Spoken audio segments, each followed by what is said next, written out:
Hi నమస్తే, నేను మీ Rapolu Bhaskar, high court advocate, Hyderabad. ముఖ్యంగా గత కొన్ని సంవత్సరాలుగా విపరీతంగా సోషల్ మీడియా యొక్క ఉపయోగం పెరిగిపోయింది.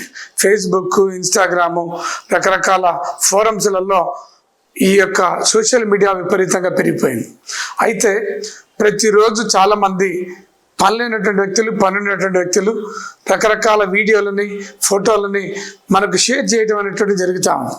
షేర్ చేస్తున్నటువంటి సందర్భంలో మనం ఏం చేస్తూ ఉన్నాం, వెనక ముందు చూడకుండా ఏ వీడియో వస్తే ఆ వీడియోని, ఏ ఫోటో వస్తే ఆ ఫోటోని మనమందరం కూడా రకరకాల గ్రూపులలో, సోషల్ మీడియాలలో మరి పోస్ట్ చేస్తున్నటువంటి పరిస్థితి.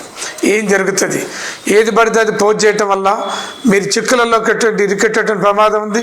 మీ మీద పోలీసులు ఐటీ యాక్ట్ కింద కేసులు పెట్టేటువంటి ప్రమాదం ఉంది.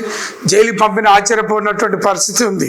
అందుకనే ఏ పోస్ట్ పడితే ఆ పోస్టు మీరు సోషల్ మీడియాలో పోస్ట్ చేయొద్దని మేము మీ దృష్టికి తీసుకొస్తున్నాం.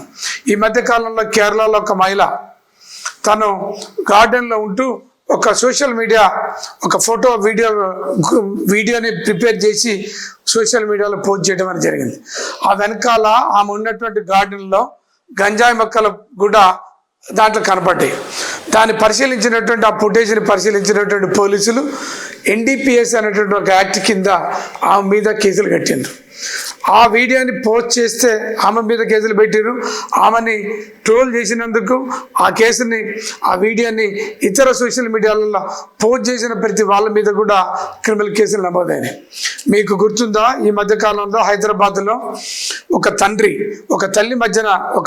ఒక బిడ్డ మధ్యన జరిగినటువంటి ఒక ఇన్సిడెంట్ని వాళ్ళు ఏం చేసారు, కొంతమంది యూట్యూబర్లు యూట్యూబ్లో పెట్టిండ్రు. దాన్ని చాలామంది పోస్ట్ చేసారు. ఆ యూట్యూబ్లో పెట్టినటువంటి యూట్యూబర్ల మీద, దాన్ని షేర్ చేసినటువంటి వాళ్ళ మీద, అందరి మీద పోక్సో అనేటువంటి ఒక యాక్ట్ కింద బలమైనటువంటి శిక్షలు పెట్టి జైలు పంపితే నెలల కొద్ది బయలు రానటువంటి పరిస్థితి కనపడతాం.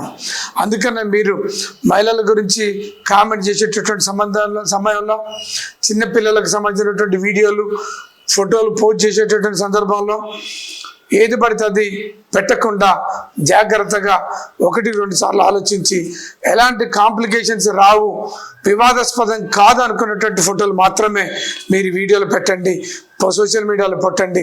లేకపోతే మీరు చిక్కులు ఇరుక్కుంటారు. జాగ్రత్తగా ఉండాలని చెప్పేసి ఒక న్యాయవాదిగా మీ అందరికీ నోటీసులు పెడుతున్నా.